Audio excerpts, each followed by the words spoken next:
Good morning students. आज मैं आपको एमसीईआरटी क्लास 7 हिंदी की पुस्तक ध्रुवा की चित्रकथा मौत का पहाड़ बताने जा रही हूँ।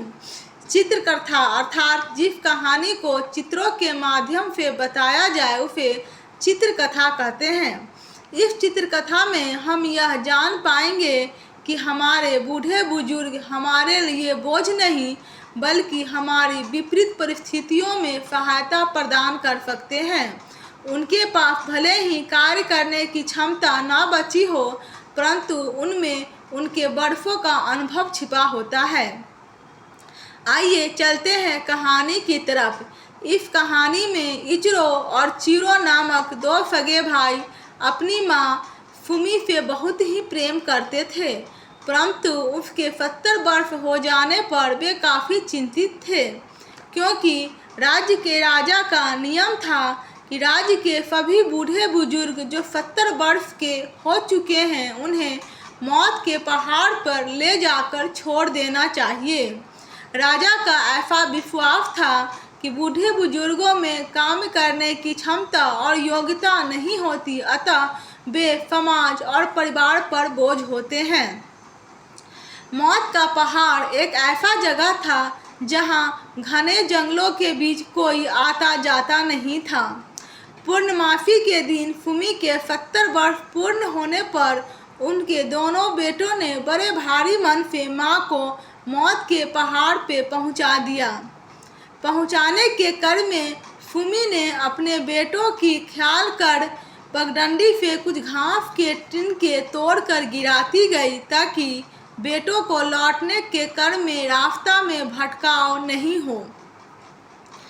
मौत के पहाड़ पर अपनी माँ को छोड़कर जब वे वापस लौट रहे थे तो वे रास्ता भटक गए, अतः माँ को आवाज़ देने पर उसने उन्हें पुनः वापसी के रास्ते से ही चलने का आग्रह किया।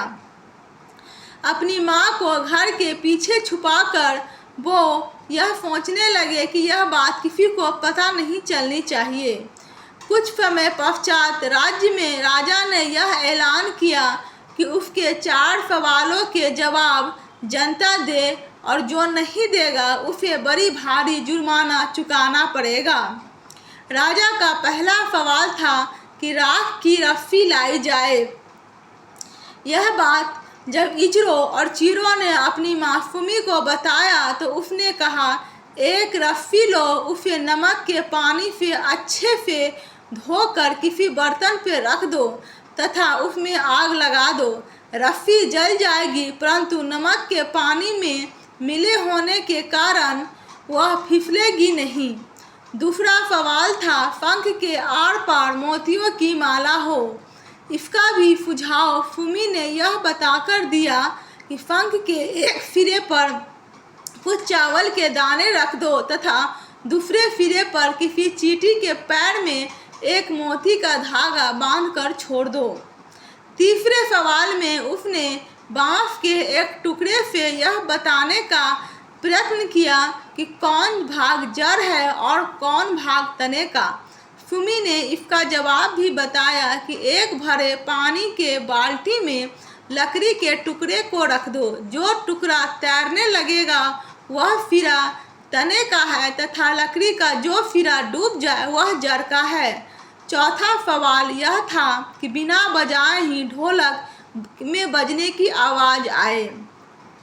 फुमी ने इसका भी जवाब बताया कि किसी आचार के बर्तन के दोनों तरफ के डब्बे को काट कर उसमें कुछ मधुमक्खियाँ डाल दो तथा उसके दोनों तरफ चमड़े का लेप लगा दो, जिससे मधुमक्खियाँ हड़बड़ाएंगी और वे दीवारों पर टकरा कर ठप ठप की आवाज़ करेंगी।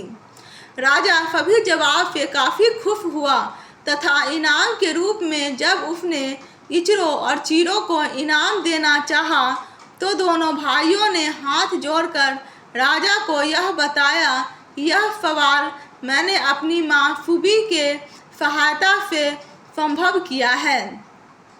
राजा को तो अपनी गलती का एहसास हुआ कि बड़े बूढ़े बुजुर्गों के पास उनके वर्षों का अनुभव होता है, जिससे वे किसी भी विपरीत परिस्थितियों में सहायता कर सकते हैं। अतः राजा ने उसी दिन पे मौत के पहाड़ का खेल बंद कर दिया तथा सभी राज्य की जनता का जुर्माना भी माफ कर दिया एवं इचिरो और फुमी को अपना सलाहकार नियुक्त कर दिया। धन्यवाद।